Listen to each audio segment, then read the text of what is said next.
Ladies and gentlemen, by show of hands, how many of you have had at least one glass of water in the past 24 hours? Well, 2.3 million people have not. In fact, consider this. 75% of the earth is water. And by applying some elementary math, it is estimated that on our planet, there are around 326 quintillion gallons of water. Now that's a lot, right? So why did a city like Johannesburg become the first to impose rations on water consumption? Why did the citizens of a city like Chennai, with an ocean by its side, not have access to water for days on end a few months ago? The answer is quite simple, actually. Let me explain. Despite all that water we have on Earth, around 98% is in seas and oceans, very salty and thus not suitable for human consumption. That leaves 2%, but even that is not all potable, because the majority of this 2% is locked up in ice caps, hence is simply not accessible for drinking. In effect, we are left with a very small amount of water that is both accessible and suitable for our consumption. Take into account the fact that we have a population of around 7.5 billion and growing. And now, water really does seem to be a scarce, rare, and precious commodity. Don't you agree? History is replete with the details of wars fought between nations over diamonds, gold, silver, spices, and you name it. Recent history too has its fair share of war over oil.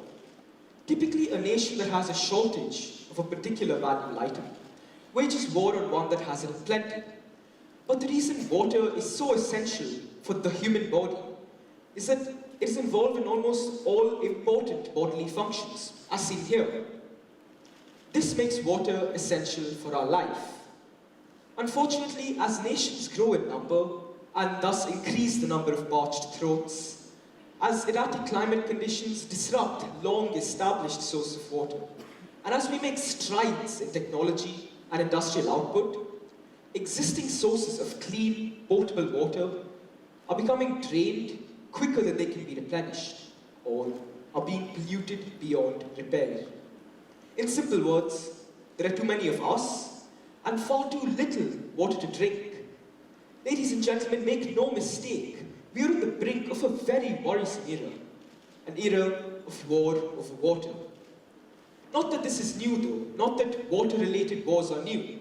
History is replete with instances of kingdoms rising and falling depending upon whether there was a drought or a flood, or whether a vital water source was under control or not.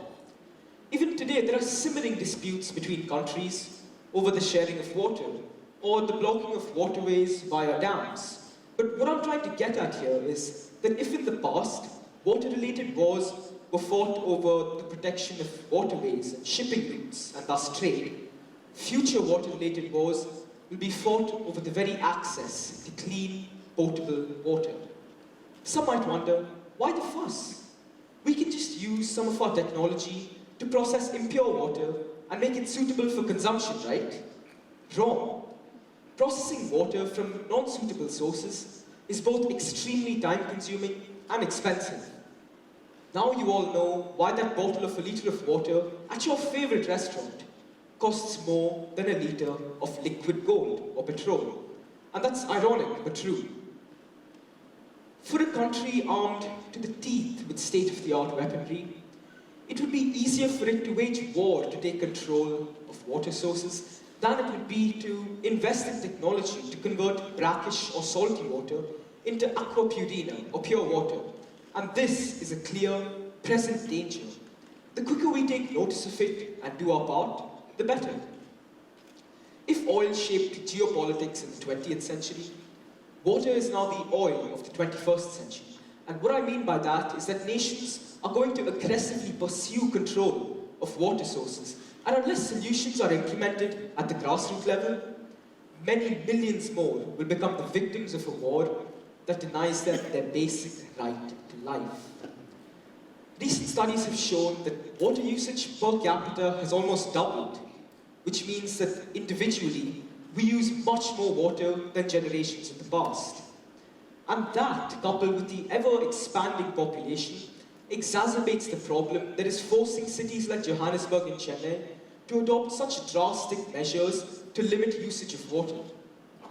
Ladies and gentlemen, water has to be given the respect it deserves. It's one of the most precious commodities to man, and believe me when I say it can make the difference between life and death. In a world already riddled with war, displacing millions from their homes, access to basic sustenance like water is being severely restricted. Did you know, around the globe, 850 million people do not have access to water. This leads to a whopping 11,000 deaths per day.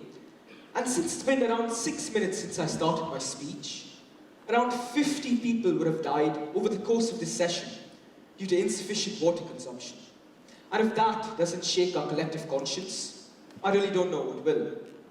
In fact, I'd like to know from the audience again, how many of you have baths using only a single bucket of water every day? Okay, I will get back to that later. But for now, I'd like you all to meet little Cheru and Kamal. Does anyone have any guesses as to what their early morning routine is? They walk 8 kilometers with their mother to the nearest source of potable water, where they get only around 2 gallons of water per day. This means that after using water to drink and wash vessels in, there's hardly any left for them to bathe in.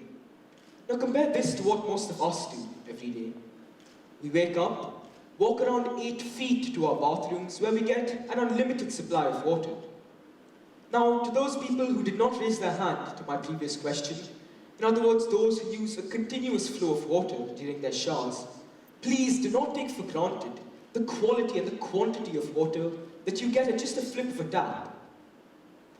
The need of the hour is water conservation and sensible usage, which means no more open taps while brushing your teeth. And a shower does not mean conducting a concert under the equivalent of the Niagara Falls. The same goes for watering plants. They need water, yes, but just a trickle. There is no need to create lakes around each plant. Every drop counts, and every drop saved actually contributes to a life saved. Before I end my speech, I'd like to highlight a very great effort made by one of our very own teachers. In December of last year, when he visited Kenya, he noticed a young boy filling up some dirty water from a rock catchment. Upon seeing this, he was determined to do something to help those people who have to collect water like this. After months of planning and testing, he decided to order 5 Sawyer mini filters, which, with the help of some of his Kenyan friends, he shipped to the families in need. These filters remove both physical and bacterial impurities and can really prove to be a lifesaver for families who collect dirty water for consumption. Water, water everywhere. Not any drop to drink. These are lines from the rhyme of The Ancient Mariner by Samuel Taylor Coleridge, and they sound frighteningly prophetic, don't you think? Ladies and gentlemen, let us collectively work to counter this new era of war over water.